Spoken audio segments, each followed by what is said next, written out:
Kami dari kelompok Kilowatt Hour, nama saya Elizabeth Manulang, dari kelas 12 IPA 1. Hai teman-teman, perkenalkan nama saya Yolanda Tiofani dari kelas 12 IPA 1. Halo teman-teman, perkenalkan nama saya Koizumi Partogi dari kelas 12 MIPA 1. Halo, apa kabar semuanya? Perkenalkan nama saya Jufri Alsrega dari kelas 12 MIPA 1.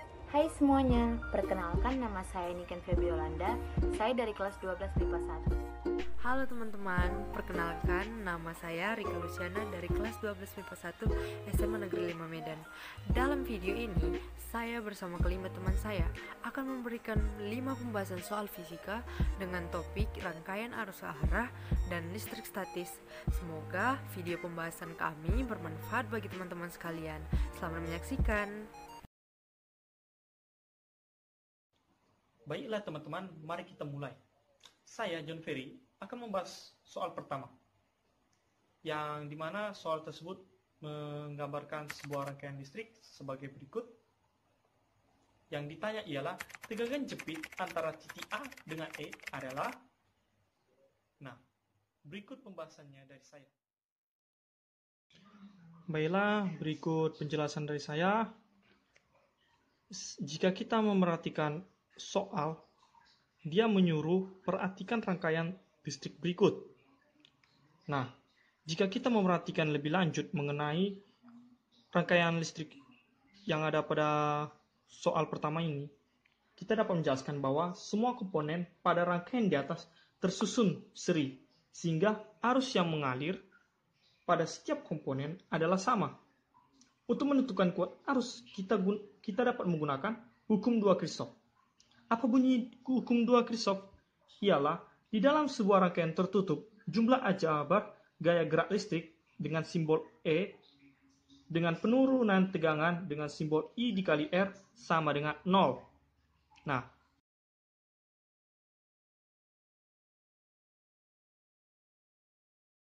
Hai teman-teman, nama saya Yolanda Tiofani.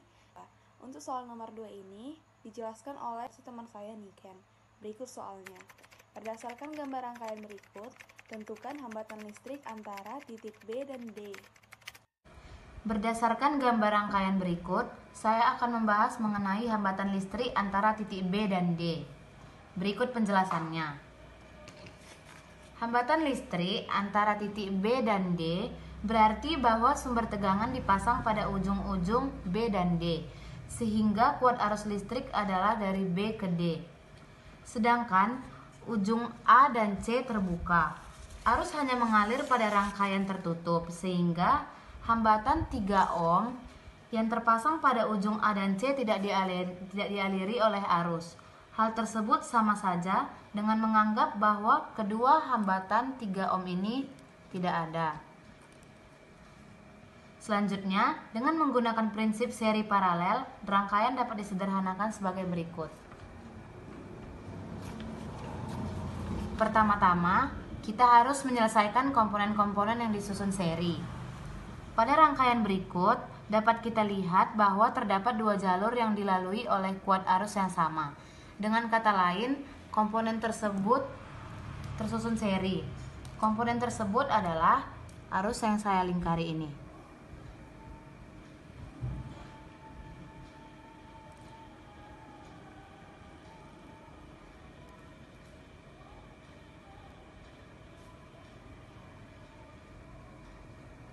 Maka selanjutnya kita hitung hambatan pengganti dari masing-masing rangkaian seri menggunakan rumus hambatan pengganti rangkaian seri. Hingga dapat kita tulis RS1-nya yaitu R1 tambah R2 tambah R3 tambah R4 sama dengan 9 ohm ditambah 3 ohm ditambah 3 ohm ditambah 6 ohm sama dengan 21 ohm. Untuk RS2-nya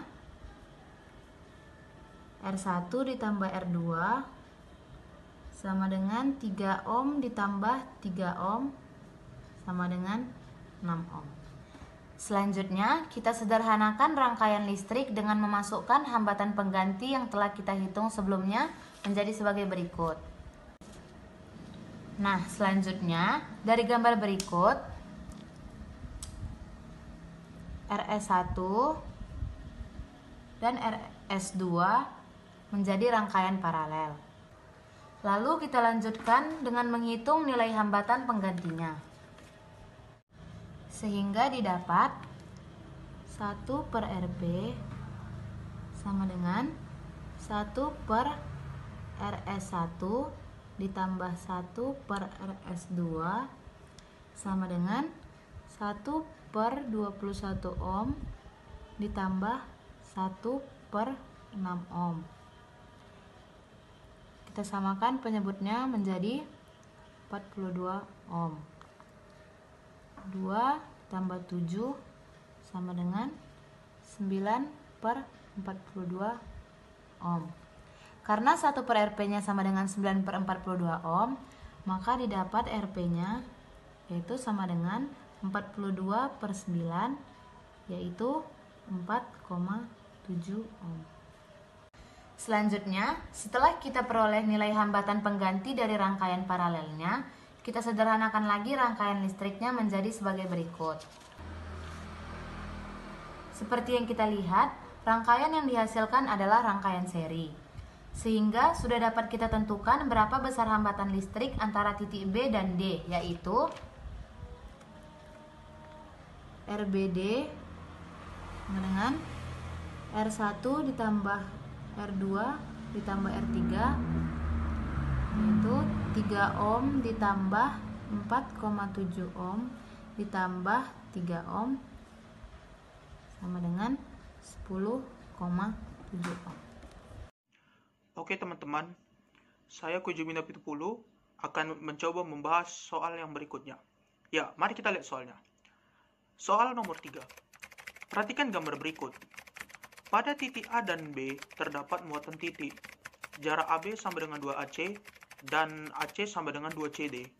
Jika kuat medan listrik di C sebesar E, maka kuat medan listrik di titik D sebesar A 20E per 3, B 10E per 3, C 6E per 3, D 20E per 9, atau E 5E per 6. Maka penyelesaiannya adalah: pertama, kita misalkan jarak AC sama dengan R, sehingga AD sama dengan 3 per 2R dan DB sama dengan setengah R.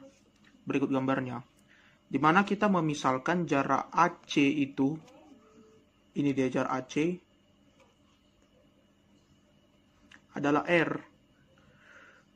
Lalu AD, maka AD itu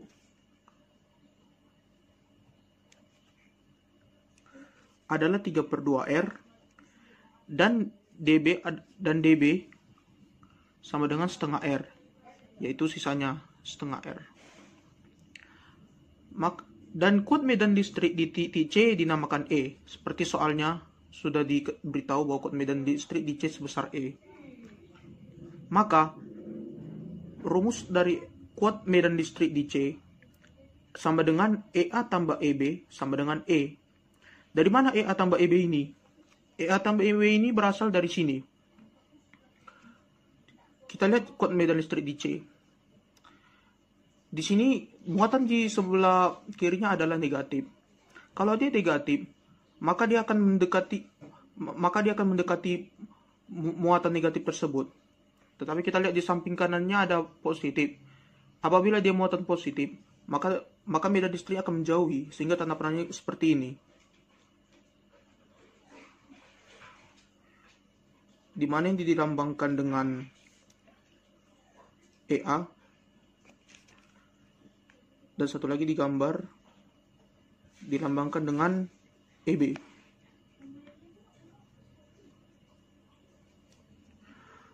Maka EC sama dengan EA tambah EB. Karena dia searah maka kita jumlah. Maka E sama dengan KQ per R kuadrat tambah KQ per R kuadrat sesuai dengan rumus medan listrik, yaitu KQ per R kuadrat. Maka E sama dengan 2KQ per R kuadrat. Selanjutnya kita cari kuat medan listrik di titik D. Maka ED sama dengan EA tambah EB. Dari mana bisa EA tambah EB? Sama seperti konsep yang tadi. ED sama dengan KQ per 3 per 2 R kuadrat.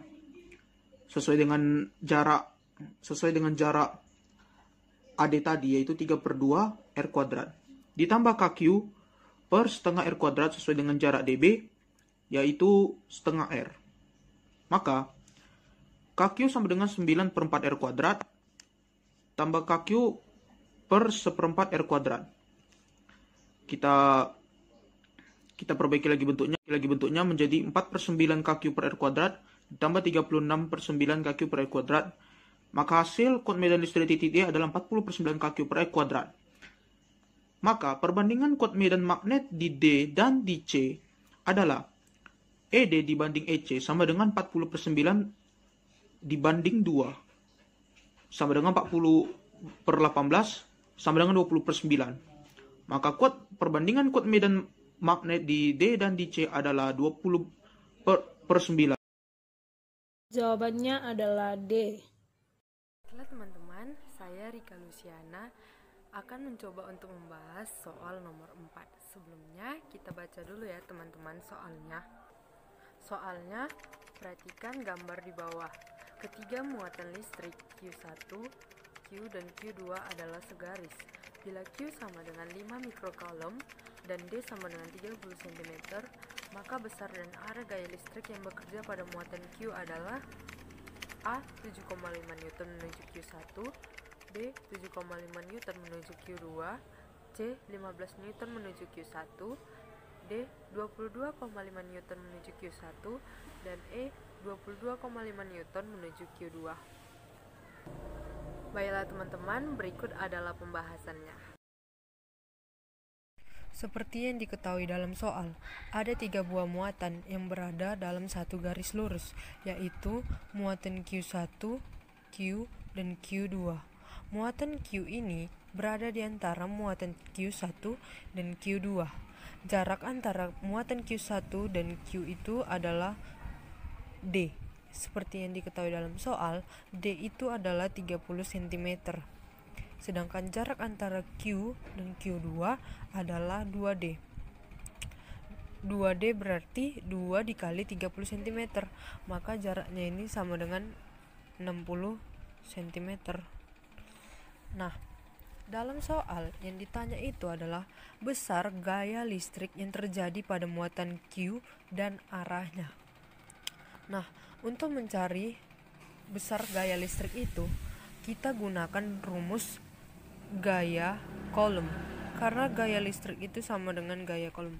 Rumusnya adalah K dikali Q1 kali Q2 per R kuadrat. Nah, besarnya gaya listriknya itu berarti kita kurangkan antara besarnya gaya listrik yang terjadi antara Q1 dan Q dan besarnya gaya listrik yang terjadi antara Q dan Q2. Kenapa dikurangkan? Karena gaya listrik yang bekerja pada Q1 dan Q2 arahnya itu saling berlawanan. Maka kita pertama-tama harus mencari dulu besarnya gaya Coulomb yang terjadi antara Q1 dan Q yang kita sebut sebagai gaya Coulomb 1. Gaya Coulomb satunya itu sama dengan K dikali Q1 dikali Q per R kuadrat. Nah, besarnya muatan Q1 30 mikrocoulomb. Untuk mengerjakannya, kita harus ubah dulu Q1 ini menjadi coulomb. Maka dari mikrocoulomb ke coulomb itu dikali 10 pangkat minus 6.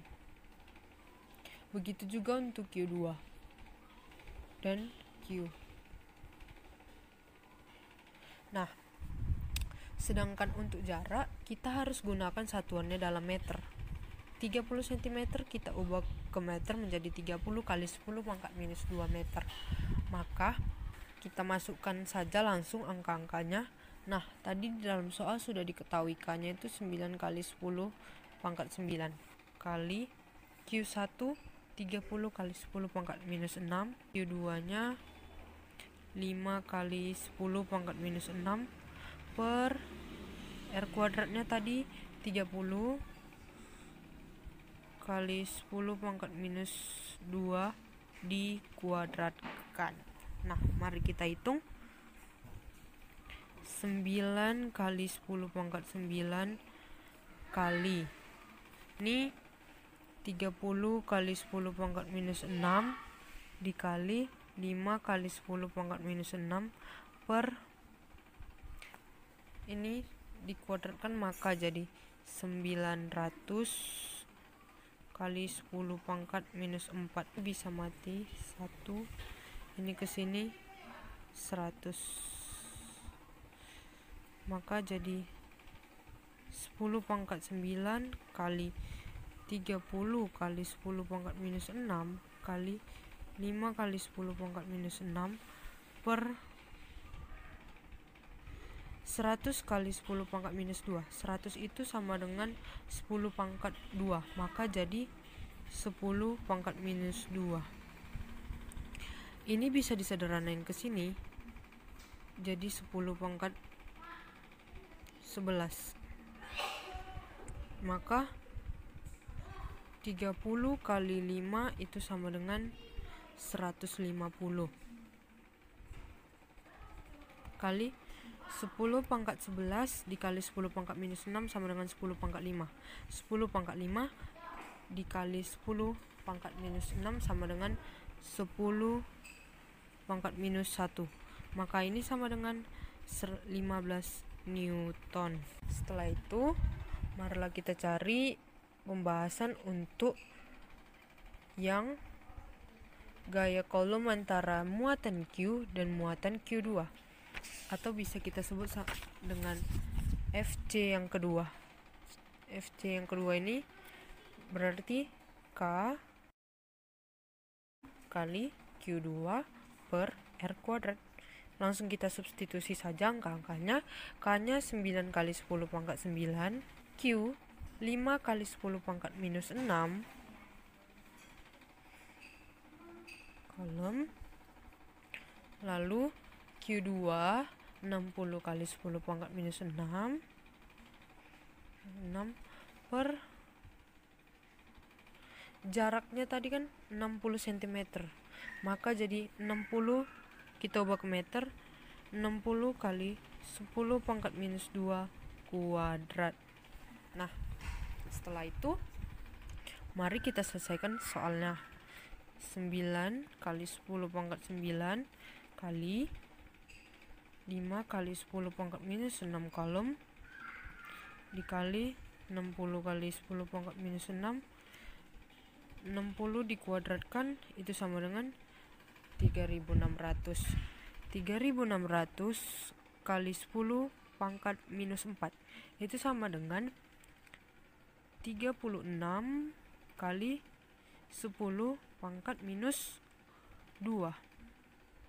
Nah, di sini ada yang bisa disederhanakan, yaitu 9 1 dibagi 9, 36 bagi 9 sama dengan 4. Nah, 4 ini bisa kita sederhanakan lagi ke 60, yaitu 15.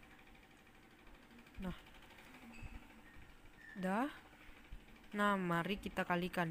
5 kali 15 75 dikali 10 pangkat 9 kali 10 pangkat minus 6 itu 10 pangkat 3, 10 pangkat 3 kali 10 pangkat minus 6, 10 pangkat minus 3, 10 pangkat minus 3 kali 10 pangkat minus 2 sama dengan 10 pangkat minus 1, maka hasilnya sama dengan 7,5 Newton untuk yang FC2.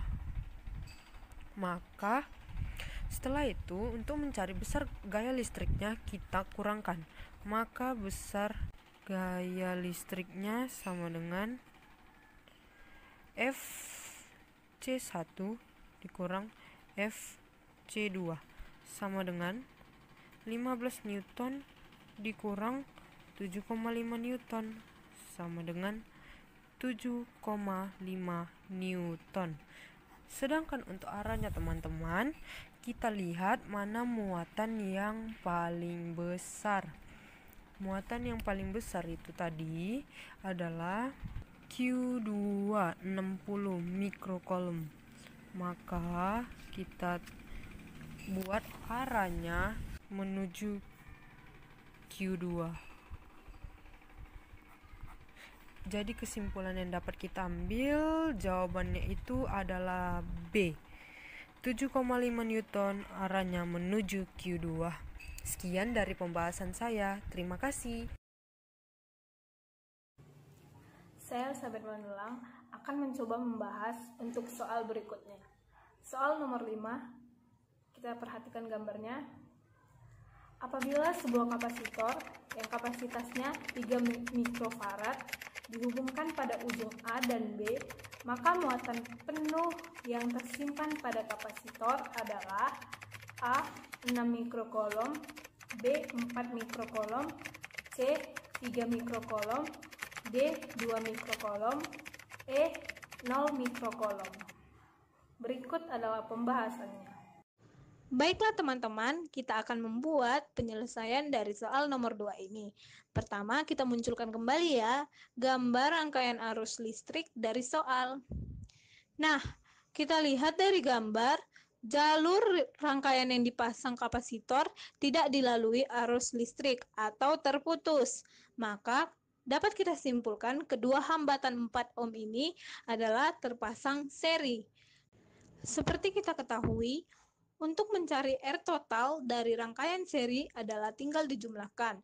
Maka kita pakai rumus R total sama dengan R1 ditambah R2.